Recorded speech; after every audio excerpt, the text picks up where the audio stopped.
بسم اللہ الرحمن الرحیم۔ اپنے جائز حاجات اور مرادوں کے حصول کے لیے اللہ تعالیٰ کی طرف رجوع کریں، فرائض کی پابندی کریں، گناہوں سے بچیں اور کثرت سے توبہ اور استغفار کریں، اور اس کے ساتھ ساتھ حدیث میں بتائی ہوئی درج ذیل طریقہ پر عمل کریں۔ حدیث میں ہے کہ جس شخص کو اللہ تعالیٰ سے کوئی خاص حاجت یا اس کے کسی بندے سے کوئی خاص کام پیش آ جائے تو اس کو چاہیے کہ وضو کرے خوب اچھی طرح، پھر 2 رکعت اپنے حاجت کے نیت سے نماز حاجت پڑھے، اس کے بعد اللہ تعالیٰ کی حمد و ثنا کریں اور رسول اللہ صلی اللہ علیہ وآلہ وسلم پر صلاۃ و سلام بھیجے، یعنی درود شریف پڑھے۔ اس کے بعد یہ دعا کریں، انشاءاللہ تعالی اس سے جائز حاجات پوری ہو جائے گی۔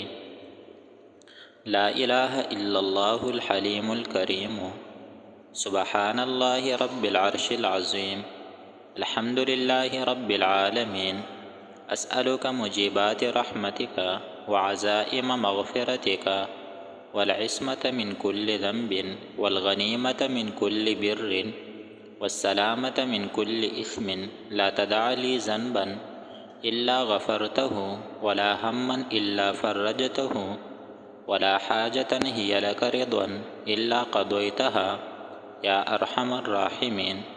نبی کریم صلی اللہ علیہ وآلہ وسلم کرب اور پریشانی کے وقت درج ذیل دعا فرماتے تھے، اسے دعائے کرب کہتے ہیں۔